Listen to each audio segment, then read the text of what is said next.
I decided I wanted to join the Marine Corps because I really just wanted to serve my country and be a part of something bigger than myself.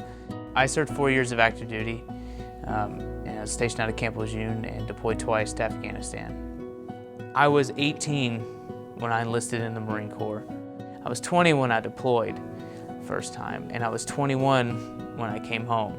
So before I was 21 years old, I had been in combat, and I had to do all the things that come with that. And I did it. I did it, and I did it, and did it. And some days we were just trying to survive, and we were rationing bottles of water. And I came home to my wife and child, and then I left my wife pregnant with my child, and I went back to war again. And then that deployment was horrible. I came home with a child I've met. You come back into civilian life, and then you just start trying to figure out like what you're going to do next. It was just trying to apply for jobs, and I wasn't applying to be a CEO at Apple. I was just trying to get some walk around money, some wham, just something to get going. You get out and then that's it.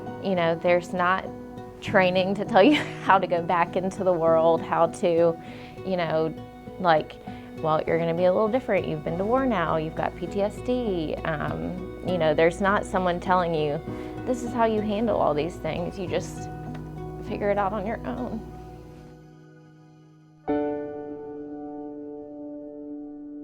He wasn't quite sure what it was he wanted to do, and at the time he was trying to go to nursing school. School wasn't working out. I was tired all the time.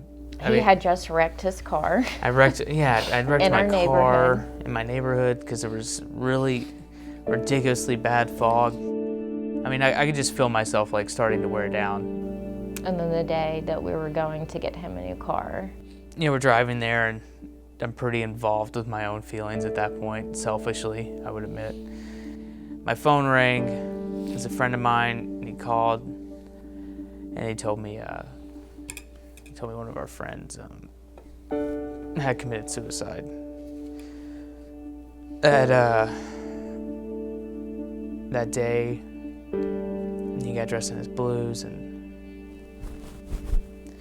he'd written a note, and then it's just like everything stops. And in that moment, I just started to scream and told Chrissy to pull over. I told her what my friend said, and there on the side of the road, my wife and I just cried. Because there's all these things that you just put away, and you put it away in this rucksack that you carry with you. And slowly but surely you start to pick up more and more things, and you don't pay attention to it until one day it just crushes you. And I've always been trying to empty my rucksack, and it wasn't until he had passed that I actively addressed that there has to be a change in my life too. I quit everything after that, actually. Just quit everything. That was when I started calling a whole bunch of organizations, and I know everyone's trying to help the best they can, but nobody speaks the same language. What they call over here is not what they call it over there, and it was just exhausting. There's just so many out there, and some of them, you have to be just severely so broken that you're not able to make the call. Yeah, some of them it's we're trying to not get to that point. We're trying to get help now and figure everything out now. At that point it was just like spaghetti on a wall. I had this handful of things that I was trying to sort out. If I get one thing to stick on the wall, then I can pull that noodle out and I've got a solution. I found out about COSF Support Foundation, reached out to him, and I was like, you know what, I'm just gonna take this to the top. I'm just gonna call the executive director. That was when I'd spoke to Christy Kaufman at COSF Support Foundation. It just felt too good to be true in the moment. And so when I told Christy that I'd spoken to someone else named Christy, and I never knew how confusing it would be for me to keep up with this for the rest of my life. Well, she was the first person to just listen. Yeah. She listened to him and she was like, okay, we're gonna figure this out step by step. You've got a lot going on, like we're gonna get you there. Through the various calls with Christy, she had started to help me to find different tools and resources within the veteran community to help with different issues I was having with, from VA claims to taking care of my school benefits, or to finding employment.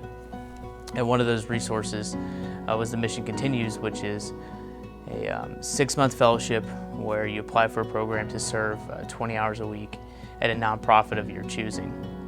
So I did apply, and she wrote me this letter of recommendation that I will one day frame and put up in my office, but it was just incredible.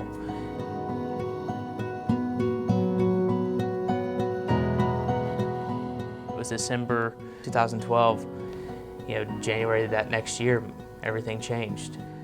Go to orientation in LA, and from orientation I served 6 months at a local veterans organization, and at the end of my 6-month fellowship they brought me on board. It was just the first time that he really had that sense of purpose again. And even if they wouldn't have offered him the job, just him being able to help and be around other people just like him was such a blessing. And then when they called and said, we want to keep you here and we want you to work for us full time, I mean, it was just, it really did. It changed everything. I started school about a week or two after I started my full-time job, and went on to complete my bachelor's and my master's there as of May 2016.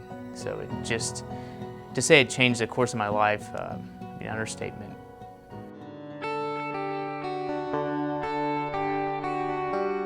I'm now working in the corporate sector. We're not the cool ones anymore. Our daughters are the cool ones. I'm just trying to keep up. We're putting miles on the cars, traveling every weekend to cheerleading or gymnastics, and I still use some of the stuff I learned in the Marines. Always have a pack, always bring more than you need. It used to be bullets and Band-Aids, now it's hairspray and ponytail holders, but I love it. He's at a place where he's able to help people now, and he's able to talk to people, and having Code of Support there for us just really changed everything. And the people who donate to Code of Support and the people who work at Code of Support, I mean, they're really, we just can't say thank you enough, because they've really done so much for us. And now our life is different today because of everything that they've helped us with. Christy and the Code of Support Foundation gave me the structure and the ability to reach my full potential and exceed it.